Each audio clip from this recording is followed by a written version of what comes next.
ever feel like throwing open the window and shouting that the world is a wonderful place, Jeeves? No, sir. Or dancing in the street, scattering petals on the passers-by? Only infrequently, sir. Well, then it's quite obvious that you've never been threatened with marriage by the appalling Madeline Bassett, only to be saved at the bell by the intervention of the unspeakable Roderick Spode. They make an interesting couple, don't they, sir? Let us hope that the engagement stays the course. It's only got to stay until Saturday, Jeeves. We have dispatched the traditional toast rack. On Sunday morning, Madeline Bassett will awaken as the Countess of Sidcup and be out of Bertram's hair forevermore. I trust that your optimism is justified, sir. You're being a positive wet blanket this morning, Jeeves. I'm going down to the drones while you pack. Very good, sir. Thank you. What ho, Bertie? Haven't seen you in a new day. I know, I've been rather busy. Coming down to Totley this week. Totley? No, what? The wedding. Madeline Bassett and Roderick Spode. Oh, no, wouldn't be after that. Not since the time Barbie and I dressed up in black shorts for one of Spode's rallies and bombarded him with turnips. Well, I'm sorry you won't be able to join us. Well, I couldn't anyway, as a matter of fact. Far too busy with Plumbo Jumbo. Plumbo Jumbo? Plumbo Jumbo. That's a good name, isn't it? That was my idea. I've sunk all my money into this, Bertie. We haven't got any money. Yes, well, all my father's money. It is going to make me a fortune. Now, I've come across this inventor chap here, name of Whifflingham. Now, one of the things he's been working on for years is this machine. Now, it not only clears drains, but it coats the pipes with this secret sort of mixture while it does so they never get blocked up again. Anyway, I've put my advertisement in all the papers, and I'm just sitting back waiting for the work to flood in. Is that a joke? Is what a joke?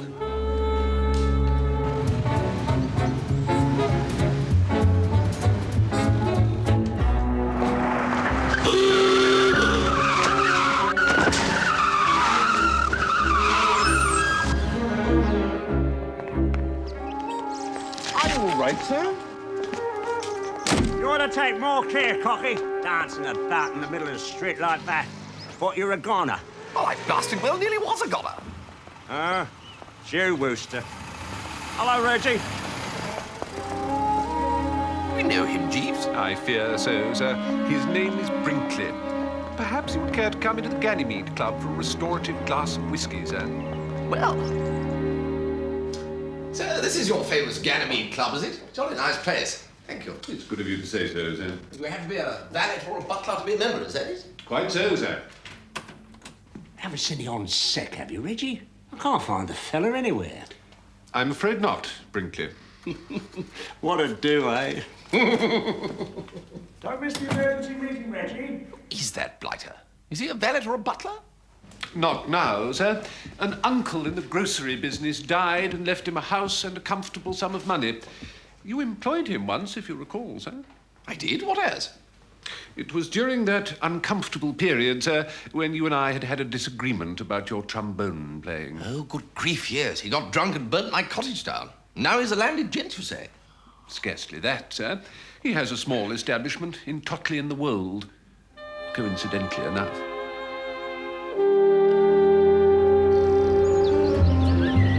There is something I ought to tell you, sir. Tell away, Jeeves. The purpose of the emergency meeting to which Mr. Brinkley referred was to discuss the theft of the Ganymede Club book. Theft, Jeeves? Yes, sir. It's been stolen? The book in which you've written down all my endearing eccentricities for the amusement of your fellow Ganymedians? Not only your characteristics, sir, but the idiosyncrasies of all the gentlemen, if I may so put it. And by no means for their amusement, sir, but as a serious guide to those considering employment. The penalties for omitting any details are severe, sir. You know what that blasted book invites, Jeeves?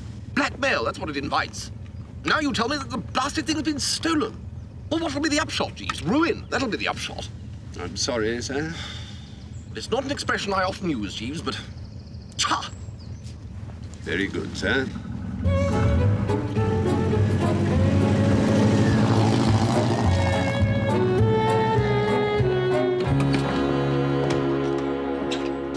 Good Lord! Ginger Winship! Bertie, nice to see you. You're down here for the wedding? No. There's a by-election. I'm standing for Parliament. No. I am. But you're an absolute idiot, Ginger. I know, but it's a safe seat. I didn't particularly want to, as a matter of fact, but my fiancée insisted. She said I ought to carve out a career for myself. Yes, well, they're like that. And drink? No. My fiancée says drink hardens the arteries. Ah, well, my arteries could do with a bit of hardening. She has me on a reducing diet, too. Good God. Sounds just like Florence Cray. Who sounds just like Florence Cray? Ah, Florence. Ginger was just telling me about this beautiful, highly intelligent girl he's got himself engaged to, and I said... Harold is engaged to me. Ah, well, that explains it.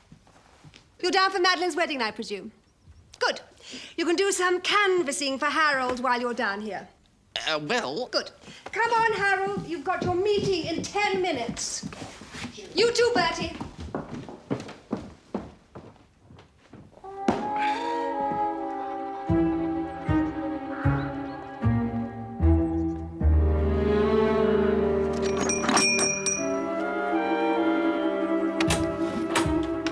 Mrs. McCorkerdale.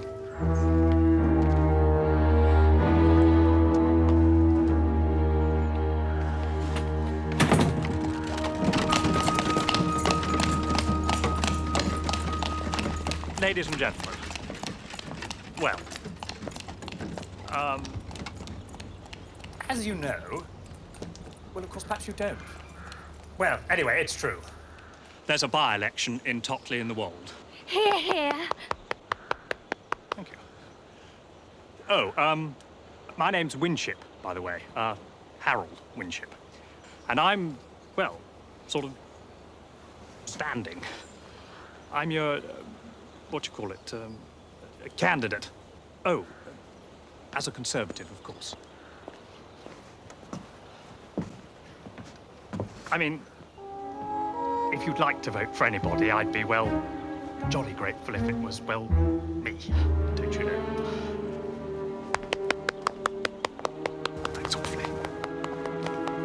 How'd it go? Not that it matters.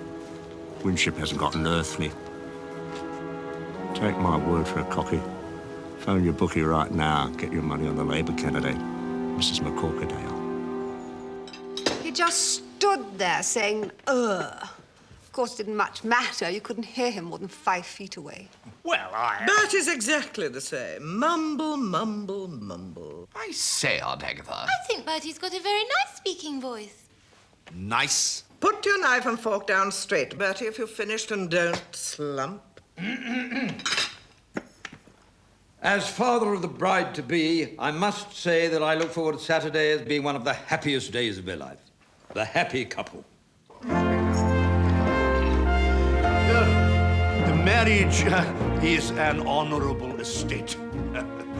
In the 20th century, however, it has fallen into some disrepute due to the vexed question of overpopulation. It is my intention to introduce into the House of Lords a bill forbidding anyone earning less than £500 a year to have children. At £500 a year, he can have one child. At £1,000 a year, he can have 2 children. At £1,500, 3, and so forth.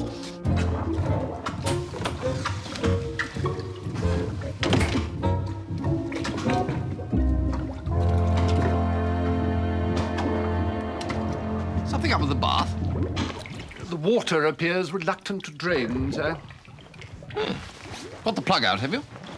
That was amongst the first things I thought of, sir. I exchanged words with the man Brinkley earlier this afternoon, sir, at Mr. Winship's election rally. Yes, I noticed. I must confess I was somewhat perturbed by his manner. Oh? What did he say? He advised me to place a wager on Mrs. McCorkerdale, but it was not so much what he said as the easy insolence with which he said it, as if he knew something that was not common currency and that he could profit by it.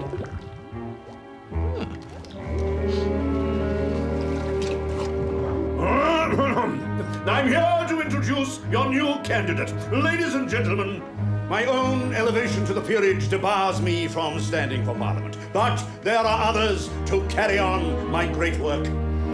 My design for a giant collapsible channel bridge, first to tempt the unsuspecting foreign hordes and then to hurl them into the waves below, is well underway.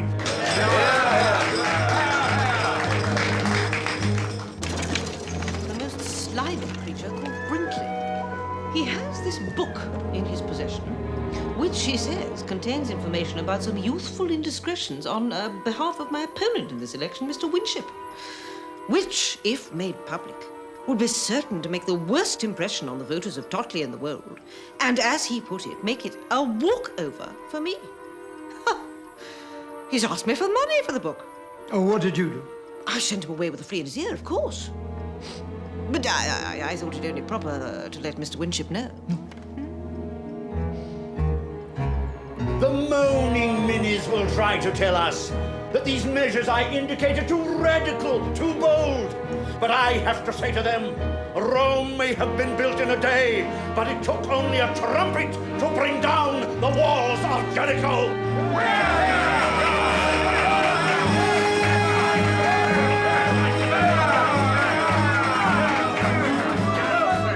I should now like to present to you the face of modern conservatism, my good friend, your candidate, Gerald Parsnip.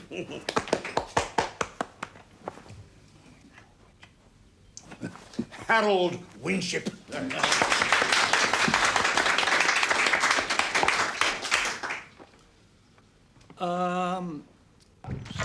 Nothing seems to be happening at all. You're no good at drains, I suppose, Wooster. Good Lord, no. Every sink in the place blocked solid. This looks like a job for Plumbo Jumbo. Watto? Well, this pal of mine, chum of a pal of mine, actually, has this wonderful machine for this sort of thing. I don't know that we want any machines. Some of these drains go back 200 years, you know. No, this is just the thing. The gentle giant, they call it. Hoodoo. This pal of a chum of mine. Or the other way round, rather. I can't possibly come down to Totley. This boat would tear me limb from limb. No, he won't. It's your big chance, Happy. You can come in disguise. Right. Pardon me, sir. I have some disquieting news.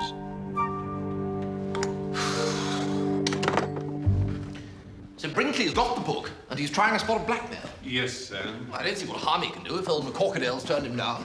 What if he should try to sell the contents of the book to the local newspaper, sir? And if, in consequence, Mr. Winship should lose the election? I imagine democracy would survive the blow, Jeeves. The talk in the servants' hall, sir, is that Lady Florence has informed Mr. Winship that if he does not win the election, their engagement will be at an end. Good God, you mean Florence will once again be roaming the land, thirsting for confetti and a three-tiered cake? Indeed, sir. She may once more turn her attention to faithful old Wooster. It seems to me most likely under the circumstances, sir. This is serious, Jeeves. There's nothing else for it. We shall have to steal that book back from Brinkley.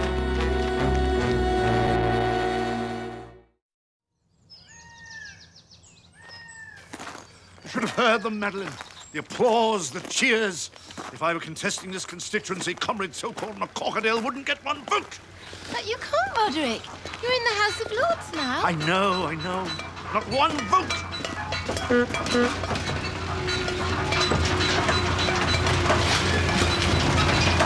What in God's name is that?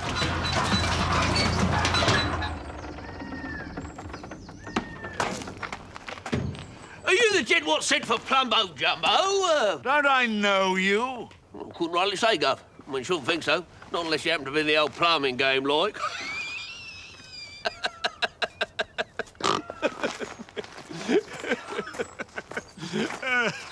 Of course, strike a light. It's me, Tuppy. I know it's you, you fool. Let's get out of here, Jeeves. We've got a burglary to commit.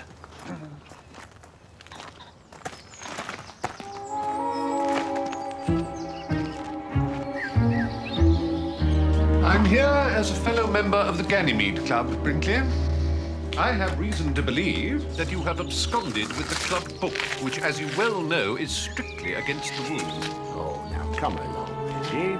You had no right to remove that book from the club. Business is business, Reggie. I've done some pretty heavy betting on McCorkadale, and I have to protect my investment.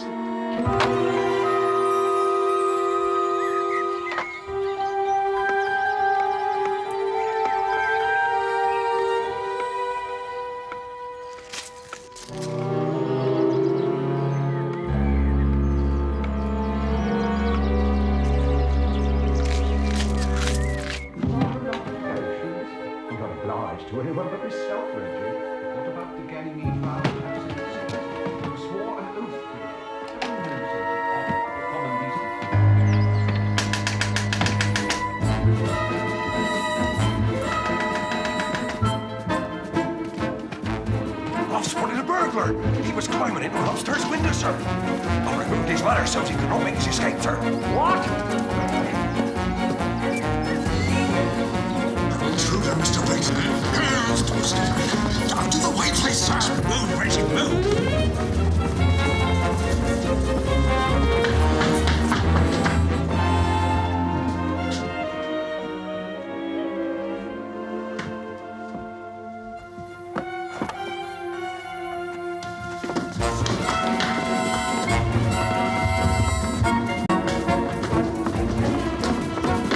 This way, sir.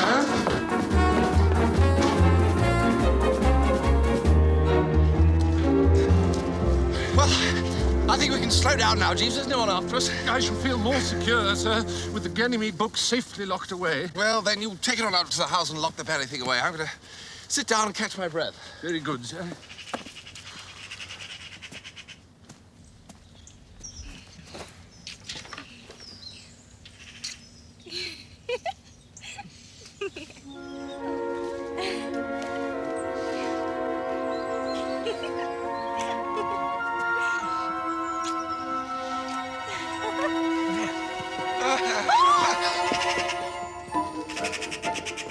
I'm sorry, Ginger. I didn't, I suppose this seems a bit odd to you, Bertie. I love Magnolia. No, Ginger. Put yourself together. You're meant to love Florence. Oh, Bertie.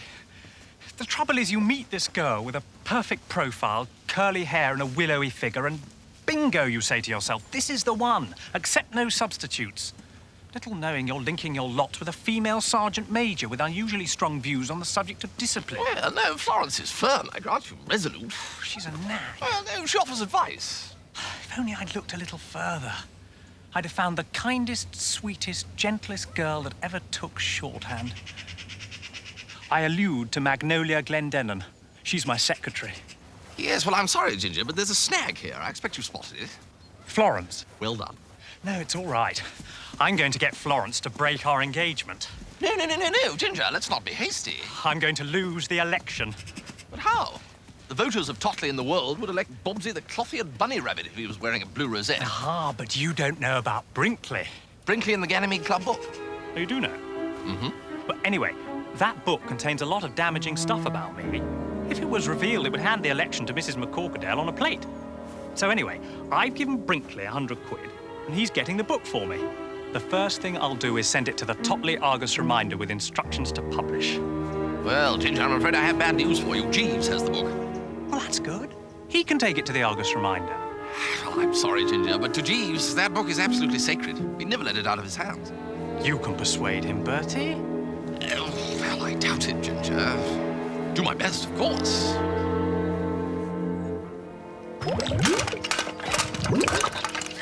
How long is this going to take?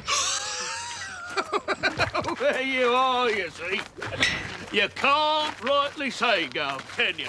I mean, how long's a piece of haddock look? Right, sir.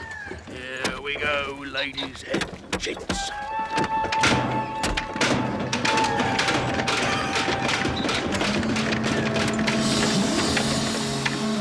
Is that all?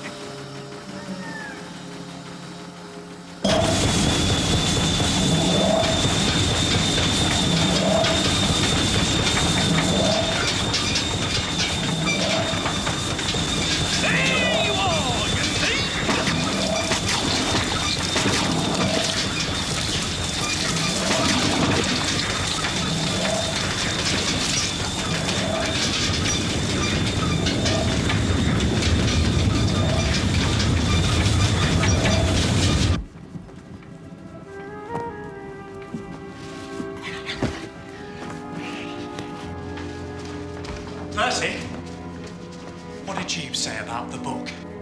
No go, I'm afraid, Ginger. Very well. You mean very well. You'll see.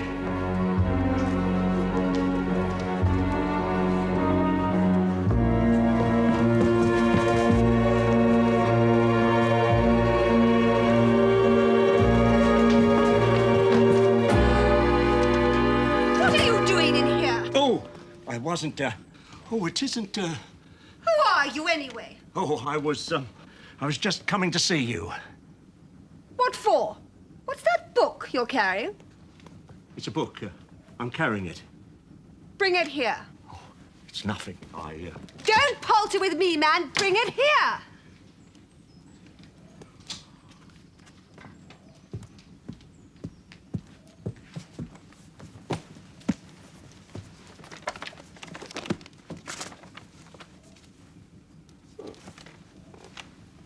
Did you write this? What if I did? Did you or didn't you? Oh, all right.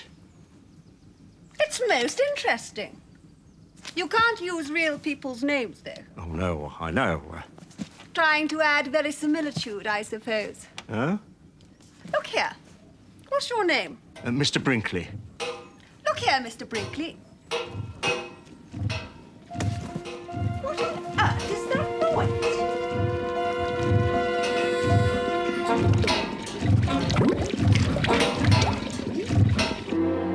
What do you mean the book's gone? Here we are, sir. You don't understand, Jeeves. Mr. Winship wants it published so that he can lose the election and not have to marry Lady Florence. Who could have taken it? Mr. Brinkley, I dare say, sir. But I don't think we need have any worries on that score, sir. Lord Sidcup's eloquence on behalf of Mr. Winship is having such a marked effect on the electorate that I doubt that even revelations by Brinkley or anyone else could do anything more than make a small dent in his majority. Really, Jeeves? Are you sure? Well, that's wonderful. The way forward for this country, out of the slough of despond it has fallen into, is through public ownership of mines, railways, road transport, electricity generation, and all other essential services. Don't let my opponent frighten you into thinking otherwise.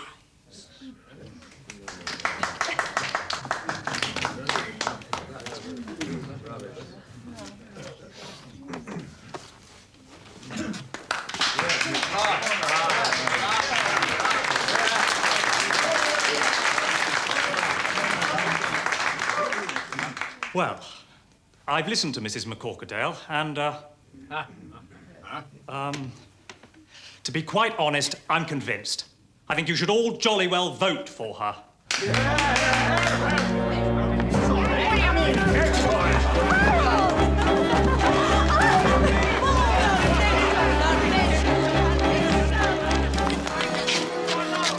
Ginger, you were wonderful.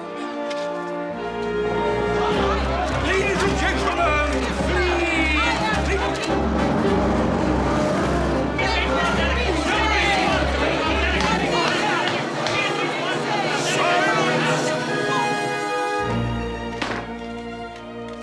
I have an announcement to make.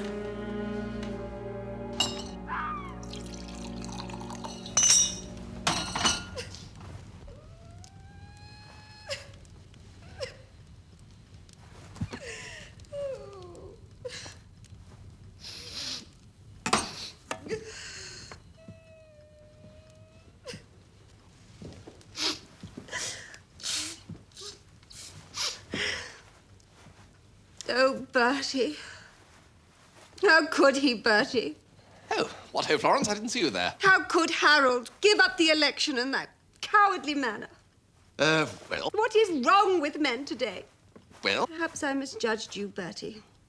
Yes, perhaps you are no worse than the rest of them. oh, I am. Much worse. I'm going to give you one more chance, Bertie. Well, I don't deserve it. No, perhaps not. But fate has ordained it. You may announce our engagement, Bertie.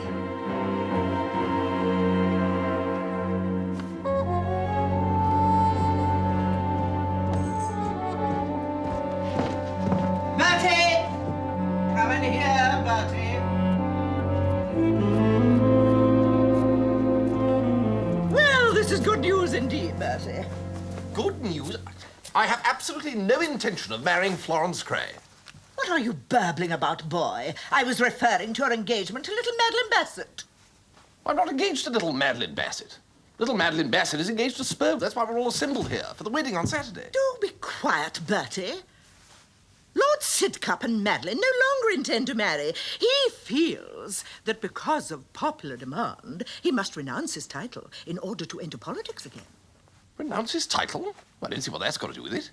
It would appear that Sidcup's only attraction for Madeline was in the prospect of becoming the Countess of Sidcup. That gone, she would prefer to cast her lot in with you. What? But she can't. Well, she's not one of the gals that I had marked down for you, of course, but she does show remarkable determination for one so soppy. Perhaps there's more to her than meets the eye.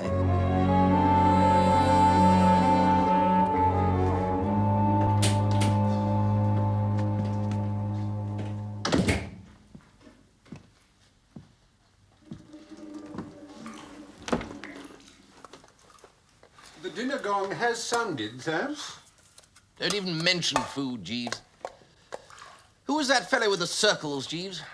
You are perhaps thinking of the Florentine poet Dante Alighieri, sir, who, in the first part of his Divina Commedia, is conducted by Virgil through the 9 circles of hell. That's the chap. Well, those fellows he bumped into had it easy. One could beg to take issue with you there, sir. Were any of them engaged to marry Florence Cray? The poet makes no mention of it, sir. Or condemned to stand, wave-faced and trembling at the altar steps while Madeline Bassett advanced on them up the aisle on the arm of her father? Indeed not, sir. Well, it had to happen to somebody one day, I suppose. And it happened to me today. Fate has dealt me the royal flush, Jeeves. I'm engaged to Madeline Bassett and Lady Florence at the same time. Oh. Oh, dear, sir.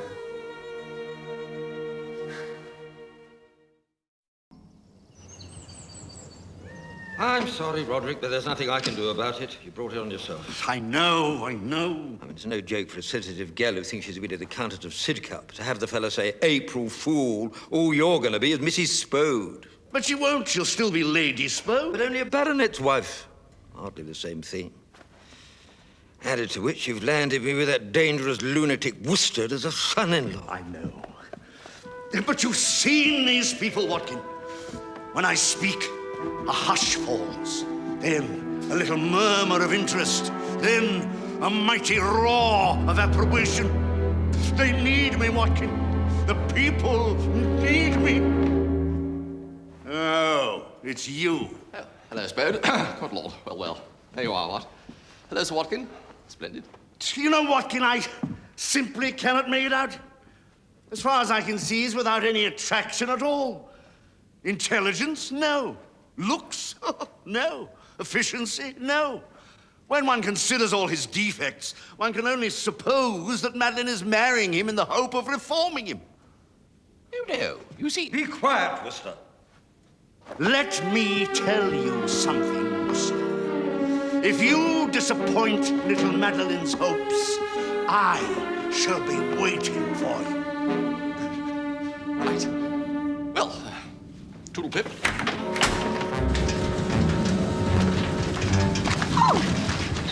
Why, Bertie, are you saying good morning to the flowers? Yes, that's right. Oh, Bertie, we were always soulmates. Really? No, Bertie, don't kneel to me. You've waited so long and so patiently, and at last tomorrow you are to get your reward. Tomorrow? Well, the ceremony was all arranged anyway, and Daddy says we can't afford to cancel it and do it all over again.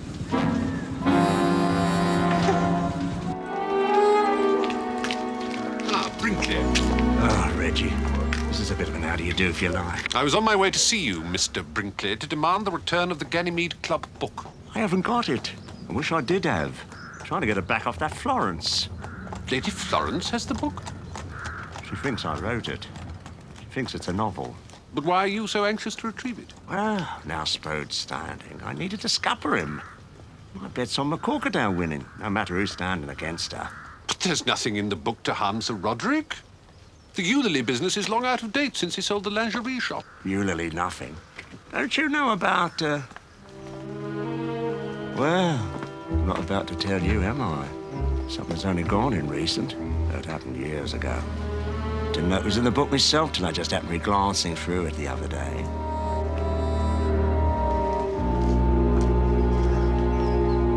And then she calmly informs me that the execution day is tomorrow. Tomorrow, Jeeves. I mean, what am I going to do? I can't step out of this room without one of those blasted women collaring me. Fortunately, neither of them has yet got wind of my engagement to the other, but that can't last. Oh, no, it's a knife edge, Jeeves, I tell you. Jeeves? Sir? Oh, I'm sorry, sir. I was cudgelling my brains as to how I might retrieve the Ganymede Club book from Lady Florence.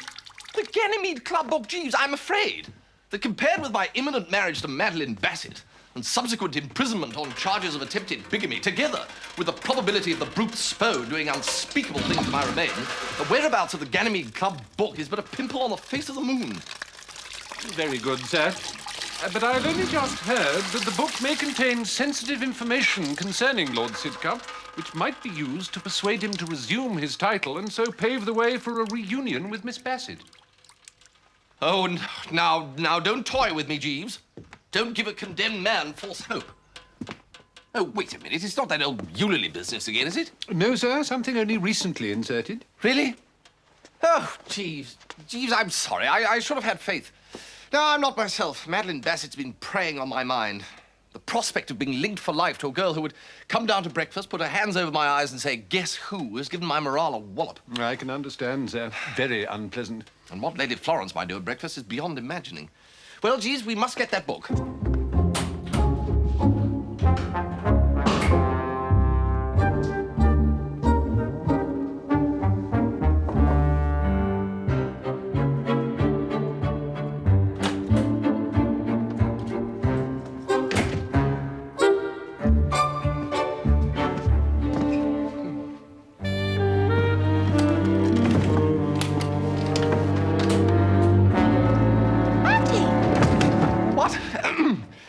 Madeline.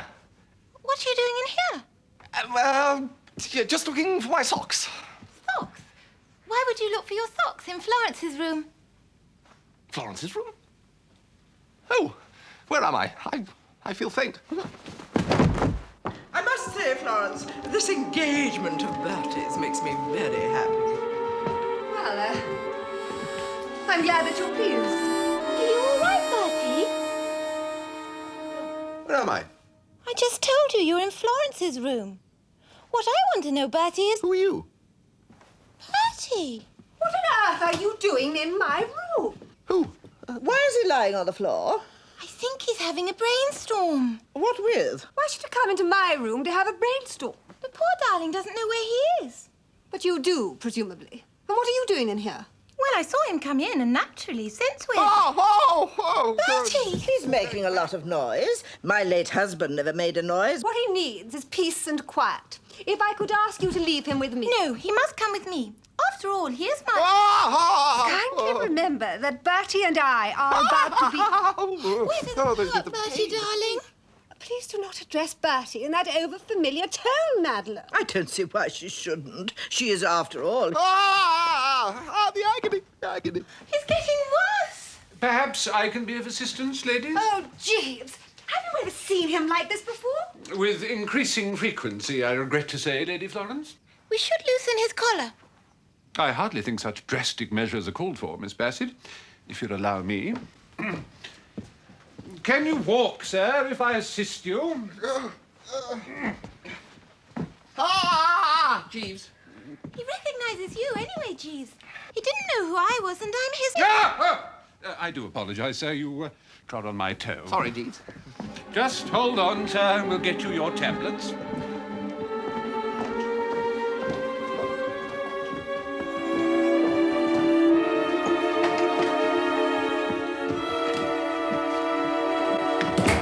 By George, Jeeves, that was a close call. Did you find the book, sir? No, Madeline came along before I had a chance to look properly. Well, I can't risk it again. You'll have to do it. Oh, I'm sorry, sir. I could not possibly engage in anomalous activities in any house in which we are guests. Oh, come, Jeeves. I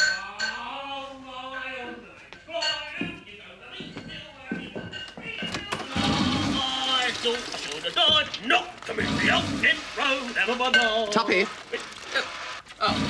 Sorry, Dick, sir. Was just looking at your pipe. Tuppy, it's me, Bertie. Bertie! Oh, sorry. I really do get rather carried away, you know. Look, I wonder if I ought to go on the stage. You'll pardon me for interrupting, sir, but a notion has just come to me. Well, that's the best news I've... Yes, Jeeves. Yes, Tuppy, come in here a minute, will you? Have a seat, Tuppy, old man. Drink. Jeeves, brandy for Mr. Glossop, will you? What's going on? Now, Tuppy, we have a little job that we'd like you to do. Job? What job? What are you doing up here, Constable? Sir Watkin ordered me to patrol the house, Mr. Butterfield, for to guard the wedding presents. No. What was that, Mr. Butterfield? Oh, that'll be Mr. Wooster's room. Look, Tuppy, in your role as Mr. Plumbo Jumbo, you have access to any room you like. We'll make it easy for you. You can steal the book while everyone's down at dinner. I'm not stealing the book at all. As an added insurance, sir, I could send Lady Florence a telegram demanding her attendance in London. Well, there you are, you see, Tuppy. Can't say fairer than that. Get that sent off now, will you, Jeeves? Don't bother, Jeeves. I'm not going to do it. Very well.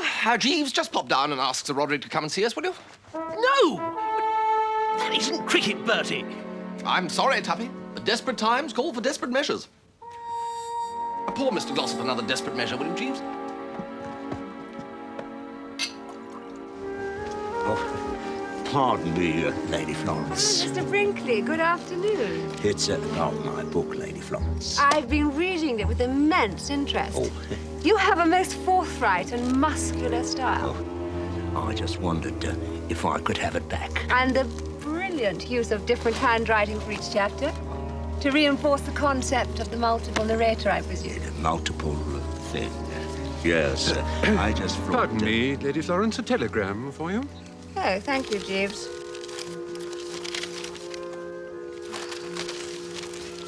What a nuisance. I have to go to London to see my publisher this evening. What I'd like to do Goodbye, is... Mr. Brinkley.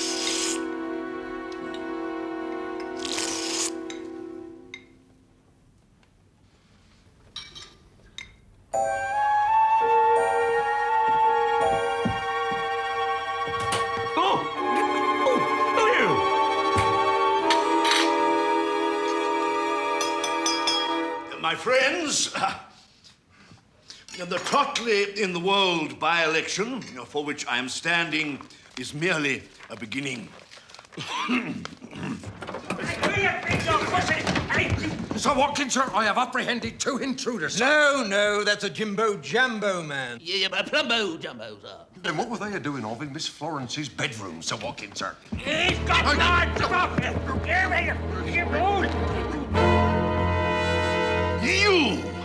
You're the man who ruined my Earl's Court rally throwing Swedes. Turnips. No! Do you know what I'm going to do to you? No, Roderick, leave him alone. He's our only chance of getting the plumbing fixed. Mind you, he's only made it worse so far with that Dumbo Crambo. Plumbo Jumbo. I'm going to butter you all over the lawn. And then I'm going to dance on the fragments in hobnail boots.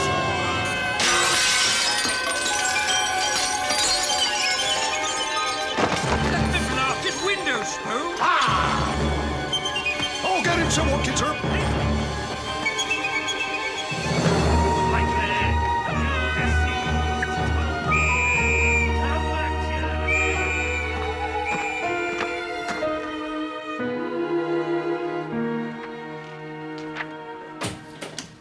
Any luck, Jeeves?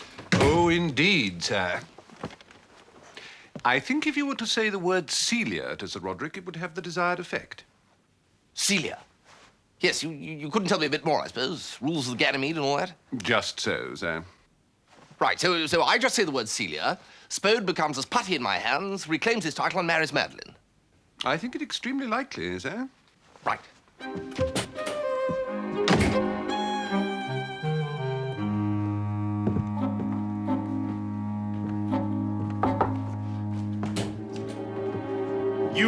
Yes, me, Spode. Now, I want you to give up this extremely stupid idea of standing for Parliament. Oh, you want me to give up this extremely stupid idea of standing for Parliament, do you? Yes, I do. Well, you should have said so before, Wooster. You snivelling little wet. Do you know what I'm going to do to you? Yes, Spode. I'm accustomed to your threats of mindless violence. The first thing you will be aware of is the sound of your teeth as they rattle down your throat, Wooster. I have just one thing to say to you, Spode. Celia. Celia? Yes, Celia. Or was it Delia? No, Celia.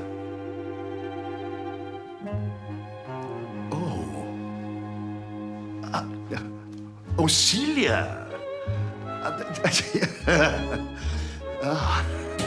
So, let's hear no more of it, Spode. I'm sorry, Wooster. Well, apologies are just not good enough, Spode. No, I know. I'm sorry. Oops, there I go again. Well, just look to your behavior in future. Wait a minute. Wait a minute. Now, look here. What about Celia?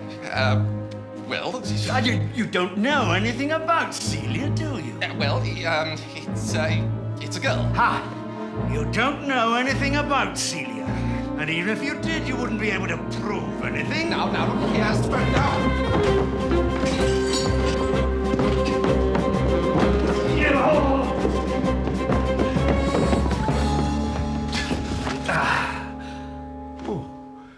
Mrs. Gregson. Oh, dear.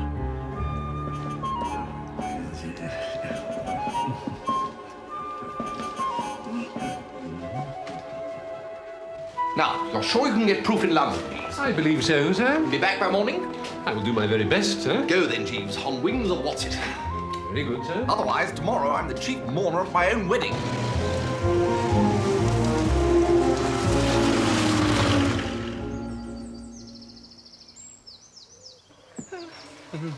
Where are you, Jeeves?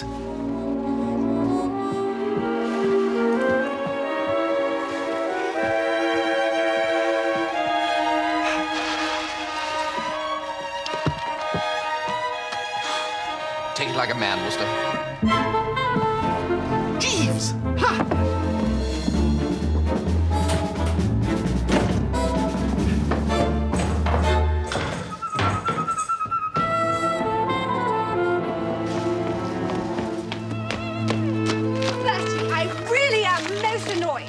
That telegram purporting to come from my publisher was a hoax. Good Lord. The time was not altogether wasted, however. I was able to give a lot of thought to our forthcoming wedding as I dreamt. Oh, good. St. Margaret's, Westminster, I think, don't you? Yes. Of course, Daddy will expect the reception to be at the Park Street house. Ha! Now, do you... Just go get my powder. Bertie, you mustn't see me! Why did you say that you mustn't see her? Did she say that? I thought she said the dress looked seamy. See me? Yeah, so that's why she's rushed back into her room, I expect. Take a few seams out.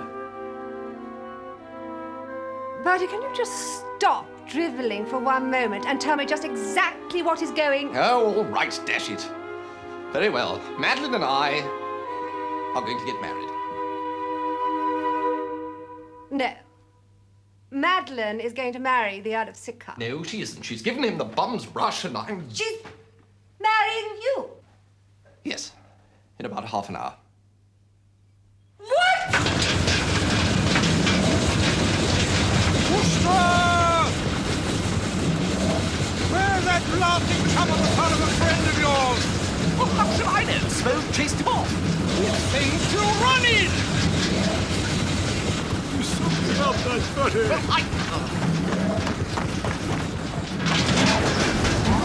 Made it worse, you blithering idiot. You better get off to the chapel, Wooster. Sir Roderick's waiting for you. He's going to be your best man. What?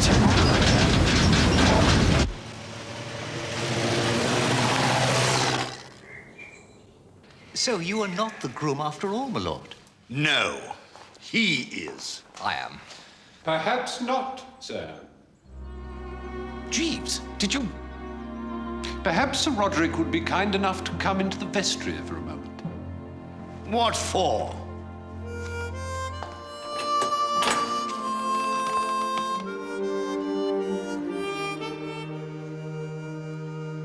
Celia.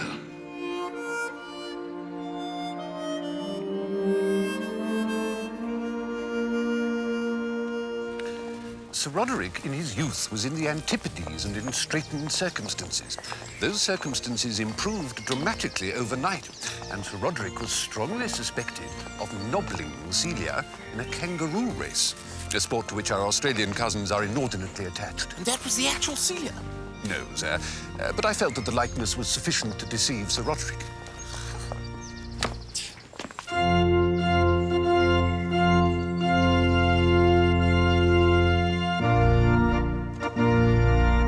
Gratifying, is it not, sir, that Miss Bassett bore the end of her engagement to you so bravely? Bravely wasn't the word for it, Jeeves. As soon as she heard that Spogue was going to be an earl again, there was a sharpish chance that you could still make countess. She dropped me in like a hot pimento.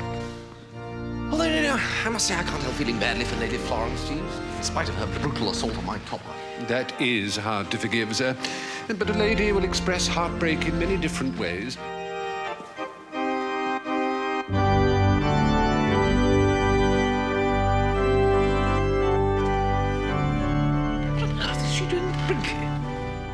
I persuaded Sir Watkin that Brinkley was just the type of personage to restore the faith of the local electors in the Conservative Party. He will be adopted as candidate. And it seems that the mixture of prominent novelist and rising parliamentarian was too heady for Lady Florence to resist. Well, of all the callous, heartless, unfeeling women, Jeeves. Precisely, sir. Thank you, Jeeves. I endeavour to give satisfaction, sir.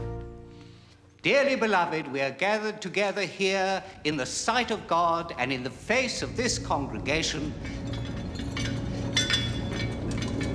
to join together this man and this woman in holy matrimony.